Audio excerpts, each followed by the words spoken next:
months. I got to go through Senate confirmation, I understand. And I'm having my first visions of what that's like dealing with some of our legislative partners. And anyway, I don't want to go there. But you all know that business better than I do. But, at the end of the day, a forum is not going to, as one person just pointed out to me before I came here, if we have somebody that is doing something unholy, illegal, or inappropriate, this isn't going to, filling out a form is not going to stop that. I get that. But at the end of the day, I want to make sure we have enough early warning signs that we detect it early and we jump on it before it gets to this magnitude. Because, Carolyn, how many pages do you think you have related to Workforce Central Florida documents? Probably about 5,000 to 6,000 pages. You mean of just... Yeah. I mean, you wouldn't believe how, so we want to try to avoid this in the future. Because at the end of the day, that doesn't put people back to work.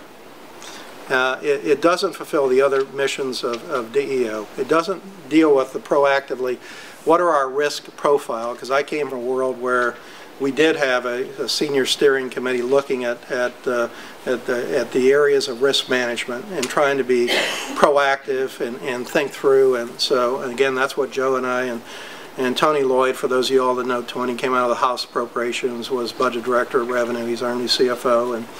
And Robert, I actually, if I have a bad situation, I send Robert, our General Counsel, at 6'9". I don't know what he weighs, but he does make me look skinny, and that takes a lot, let me tell you.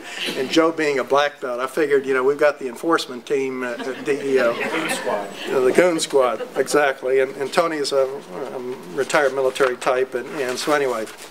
But I want to make sure that we have early warning signals for the boards and for us to deal with this thing, so that we have transparency, accountability, internal controls, monitoring, compliance, technical assistance. And I don't want to be adversarial, because I sensed it when I came to DEO, is we were adversarial with these workforce boards.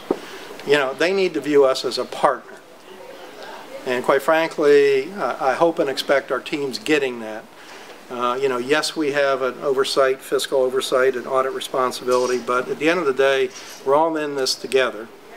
And so, from my perspective, I've challenged the workforce board to take greater accountability and proactivity in this whole thing. There's a certification form in here that you can see. I don't want to go through it. You can have at your reading pleasure. That it really focuses on the critical issues of this operation, obviously may or may not relate to your world, that they're quarterly going to certify. And and we put in there an ICCP cycle that shows you the process and how we're going to go about receiving, synthesizing, assessing, annual evaluation, and corrective action.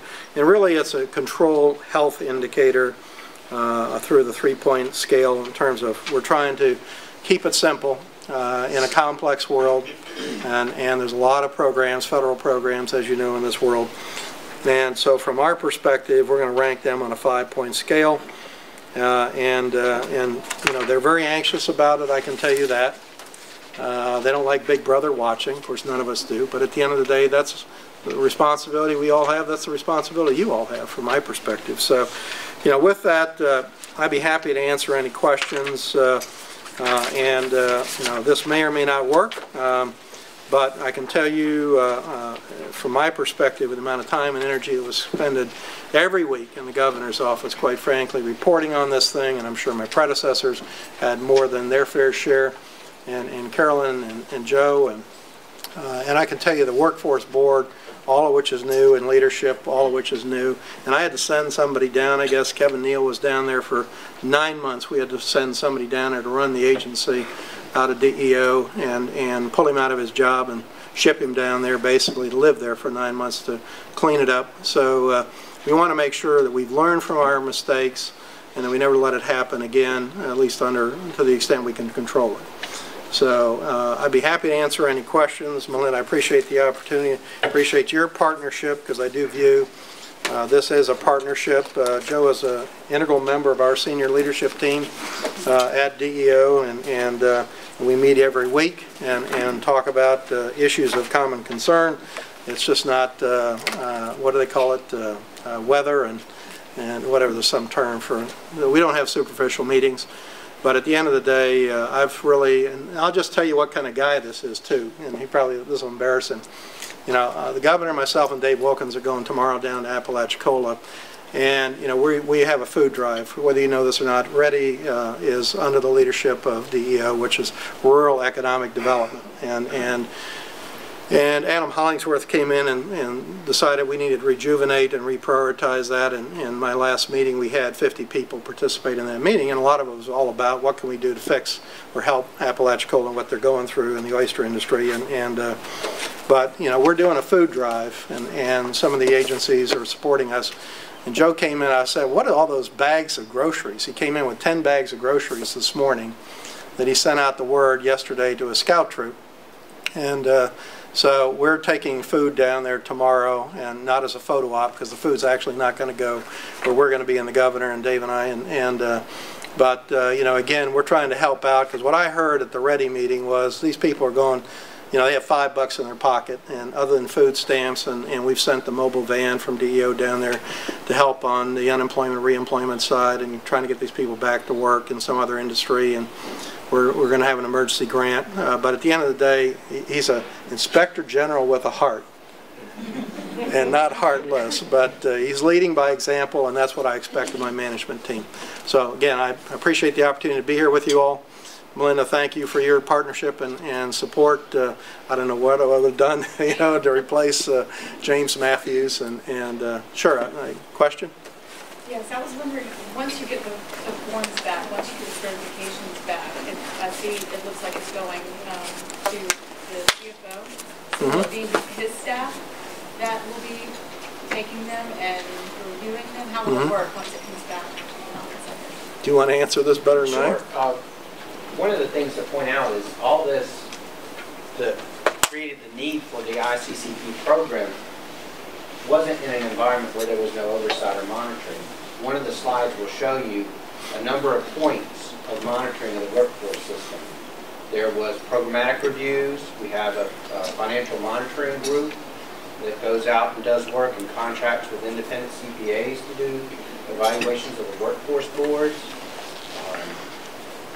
We have a single audit that they're required to have. We have OIG investigations and audits. We also have U.S. Department of Labor audits and investigations. So all this was occurring in an environment where there was a tremendous amount of oversight of different natures. But what was missing is pulling it all together, making everybody aware of all those disparate pieces of information. Tony Lloyd, our CFO, will receive these, but we'll have a committee that will sit down and bring together all the programmatic monitoring reports, the fiscal monitoring reports, the OIG evaluations, and make those assessments on a quarterly basis on how their control environment is performing, and annually grade them on a 5-point scale and report back out. So it'll be a consensus among that group with all the information available. The committee crosses different departments? Mm-hmm. Yes. Different offices? Right. Thanks. We've also moved our former general counsel, acting general counsel, into a compliance oversight role over all of the workforce groups. You know, this is a classic efficiency versus effectiveness issue, because most other states don't do it like this, quite frankly. Of course, when I went to meet my peers, nobody else had a DEO equivalent either, quite frankly. So, you know, you can centralize all this, but at the end of the day, Florida, for all the years that I've run statewide operations and regional operations, Southeastern, it's very different. From Brooksville to Miami, I've lived in Miami 30 years. That's a whole different world unto itself, and I understand that.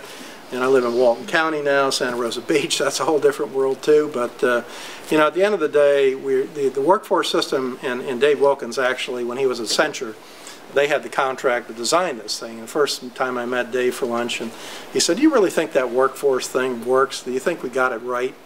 Because I'm not sure we did. And there's a lot of people who have asked that question, quite frankly, to include the governor's office.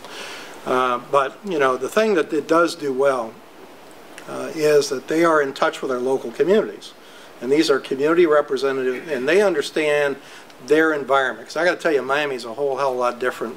For the years I used to travel over to Brooksville, I'm not sure everybody even knows where Brooksville is. Weeki Wachee Springs, the mermaids.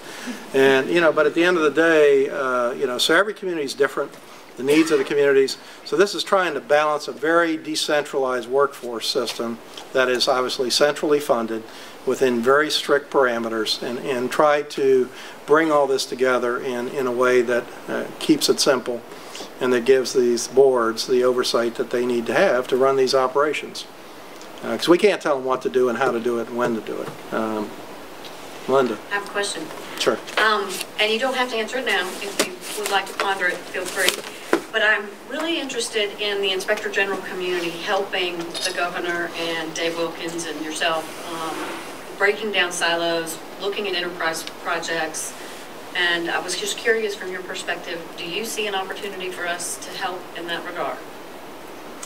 Well, you know, again, as you all know, I assume you all know about Dave Wilkins' 8 projects and his role as Chief Operating Officer, and Craig Nichols now obviously at DMS, and he and I have had several conversations, and we have a task group, and I assigned, actually we're one of the first 3 agencies that assigned a dedicated person, or actually not dedicated, but at least appointed a person to focus on these operating efficiencies. And I think it takes everybody, because the governor's challenged us all in this first, one of the first meetings I had with him, and we meet every 2 weeks. We're going to meet tomorrow at 10 o'clock. I can tell you that's the topic of discussion. What are we going to do to streamline and downsize state government? Because, you know, we can't raise taxes. This governor's not going to raise taxes. I get that, and nor will anybody that's going to get reelected in that role ever raise taxes. But, you know, at the end of the day, we got to find efficiencies. Because one of the things he's challenged all of us to do, and I see you guys as an important partner in that, to Melinda's point, and Joe and our team, and that is, you know, if my budget's $1.3 billion, and we have contracts not to the level of DOT. I mean, those are mega contracts. But I came in, we have a $68 million systems contract to rewrite the entire unemployment system funded by the federal government. Project was way behind. I put them in contract default. We had a task group work together, and ultimately we worked it out because there's a 10-month delay, and you know, we have no money for a delay, so I imposed upon Deloitte to come up with the funding support. So we, you know, I think from my perspective, we need, and so they came out of pocket $5 million, I might add, and to mitigate the delay for the state and the impact. So I think, you know, to Dave's point and to Melinda's point is, and the governor's challenge is to find $1 billion, part of which will go back, half will go back to education, because obviously it's an important priority for all of us who have kids. Mine are out of the nest and working and off my payroll, thankfully. But you know, at the end of the day, the other issue he wants to do is recognize and reward people in state government, but we got to find the money. You know, if we don't, because we can't go to the legislature and tell them to go raise taxes. I get that after 6 months, being here close to 6 months. So, you know, you guys, I think, play an important role finding operating efficiency, and I kid Joe about his 3-to-1 return on investment for the inspector. But quite frankly, I look at it that way. You guys ferret out fraud, abuse, waste, and along with our CFO staff. But from my perspective, I see you as an important partner in making that happen. And it's obviously a priority of this governor, and it's a priority of his leadership team, and it's the thing we talk about almost more than anything, quite frankly, at those agency head meetings, is tracking. There's even leaderboards, by the way, and you don't want to be on the bad leaderboard, and luckily we're on the good leaderboard, of ways to save money, whether it be through downsizing our space needs, renegotiating our contracts and leases, mitigating impact in the state like we did with this Project Connect issue, and that, it ain't easy. I understand it isn't easy, because we got a lot of intervention by what I call ankle biters. Lobbyists is what I call ankle biters, I've learned, you know, and there are some that are very, very effective, and they'll come talk to you rather than go around the horn. And so, from my perspective, I just, long answer to your question, I think it's critically important that you all do find ways to provide a return on investment and ferret out waste and abuse and ways to save money and be a partner in that regard. I view our team as that. Any other questions? I'm sure I'm taking more than my fair share here. Well, thank you all.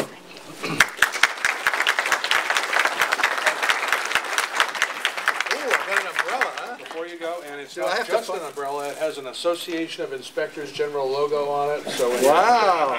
Do I have to pay for this, or is this a gift, or? It's a nominal gift from a non-lobbyist. Oh, okay. This is only my second free lunch, and the other one was in the governor's mansion with the agency head. I said, that's the first free lunch I'd had since I joined and went to Tallahassee. Thank you. Well, you're welcome. Well, thank you, everybody, for coming to our October lunch. Remember, we'll be meeting again on December the 11th, and have a nice fall.